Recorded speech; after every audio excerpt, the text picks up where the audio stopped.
apple for calling my boyfriend an idiot? My boyfriend, 33 male, has a family history of colorectal cancer. His mom was diagnosed in her early 40s, and it was really bad. Because of that, his doctors told him that he should start colonoscopies earlier than most people. He's technically overdue for his first one, and lately, he's had some very strange stomach problems. I've been telling him for a year to go get it checked out, and he just keeps saying things like, well, it's embarrassing, and I'm too young, and well, what if they find something bad? Like, yes, that's the point of the test, to figure out if there's something bad to worry about. The other night we got into it because he mentioned again that his stomach was bothering him, and I told him point blank, you're being an idiot. Your mom went through hell with this, and you're ignoring your chance to be healthy. I also told him that if he won't take care of himself, I don't know if I can plan a long-term future with him. Am I the bad apple for making my best friend feel like a terrible boyfriend? I, 27 female, was so excited when my best friend, 27 male, told me he proposed to his girlfriend, 29 female. He said he had the proposal on video, and of course I wanted to watch it. The video started out in a women's gym. When I saw his girlfriend on an exercise machine in the video,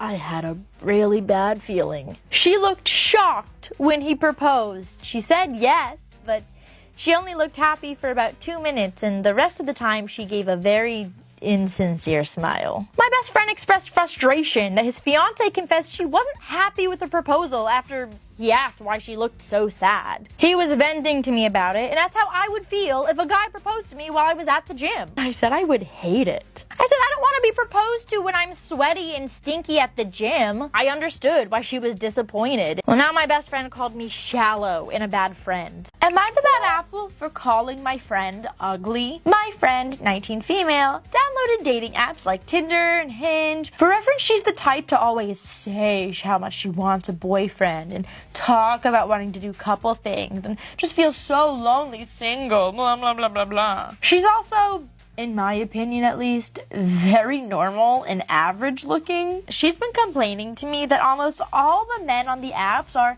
ugly or short or poor, and she doesn't match with anybody hot. I asked to see which people she was calling ugly, so she showed me her likes, and it mostly showed people perfectly in her league. I told her these guys were all in her league and she should just give some of them a chance, and she always complains about wanting a relationship. She denied that she's in the same league as them and said that she's much hotter than they are. I pointed out that in her own words, she doesn't match with any of the guys she finds attractive, so obviously they're not in her league.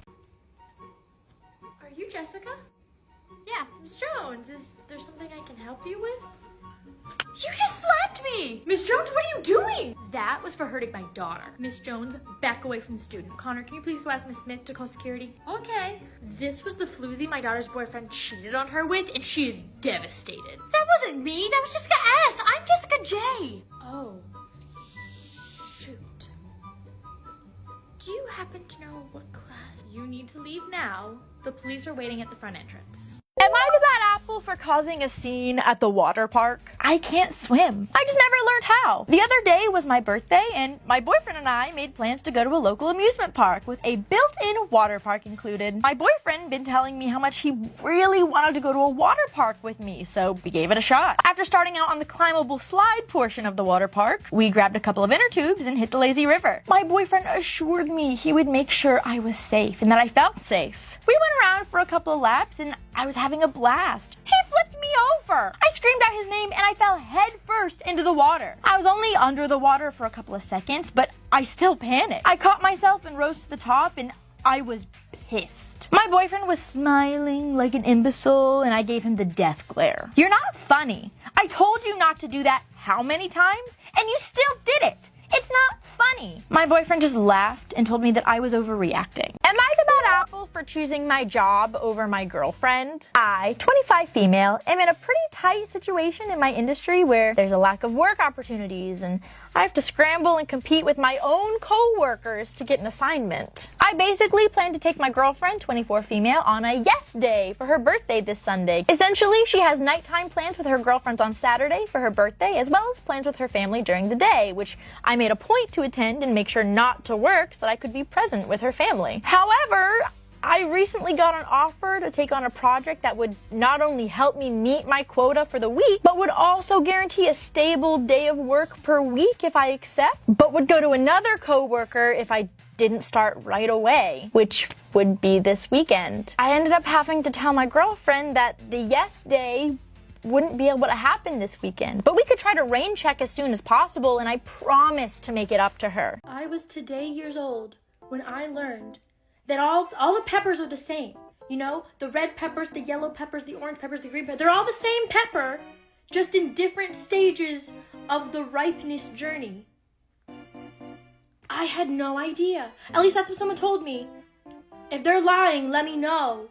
But let me tell you, I was mind blown. Am I the bad apple for not wanting my sister-in-law at my son's birthday? My sister-in-law is a soldier currently on tour. Days before she left, she suddenly wanted to see us as previous plans fell through. She lives about 4.5 hours from us, so we typically only see her a few times a year. When trying to find a time that worked for everyone, she tried to invite herself and my nephew along to my son's birthday. We were doing a day trip to a children's museum, just us, my husband and kids and me. It's not like there were other friends or family there. She can be difficult to deal with, and her son can be a lot too, so we politely declined. We said that we can get together when she's back. She lost it on the phone with my partner, and she said that she's not talking to him anymore. She's done this before. It usually only lasts until she needs something from the person she's not talking to. Other family members have made comments at events she was unable to attend that there's been so much less drama without her. Didn't I kind of do them all a favor then? Oh, there you are, Miss Rogers, eating your little lunch at the teacher's lounge. I just wanted to stop by and grab your phone number. My phone number? Yes. Oh, I'm sorry, I don't give that out. Well, sometimes over the weekend you don't respond to Connor's emails, so he needs a way to contact you. Well, Miss Jones, during my office hours I do check those things, but other times I'm unavailable, and I won't be giving my number to students. I think that's a little unreasonable. I didn't even ask you for your phone number, so please don't accuse me of that. I just asked you to make sure you check Connor's emails, okay? I should go. Okay. Miss Rogers, Miss Jones just called our office asking for your phone number. I mean, we said no, but it might be a good idea to reach out and see if she needs something. Hey, Miss Jones, I heard you called the office looking for my phone number. Again, as I said before, I don't give that out, but I wanted to check in and see if there's something I could help you with. I don't even know why you keep accusing me of such things. I think you really need to get checked in the head. I think you might be losing it a little. I don't get paid enough. Am I the bad apple for not liking children? My partner told me this morning that she sees anyone who doesn't like kids as a red flag. Okay, I guess as a mom, she obviously wouldn't want to bring any of those people into her life because she has a child. Fine with that. But she kept going on this rant saying that people who don't like kids are a danger to them and therefore should be put on the sex offenders registry so they can't hurt children. I pointed out that she'd let me be a part of her life in my 20s, and I didn't love kids at the time. Like, I didn't hate them, but I didn't want any. She kept on insisting that child abuse survivors are way more likely to abuse other kids, and therefore she didn't want them around any kids, not just her kids, any kids, until they had therapy. She continued to say that anyone who projects their past into not liking kids is inherently a danger to children and should therefore be kept away and monitored. It's not really my thing, but I guess to those who celebrate, good morning.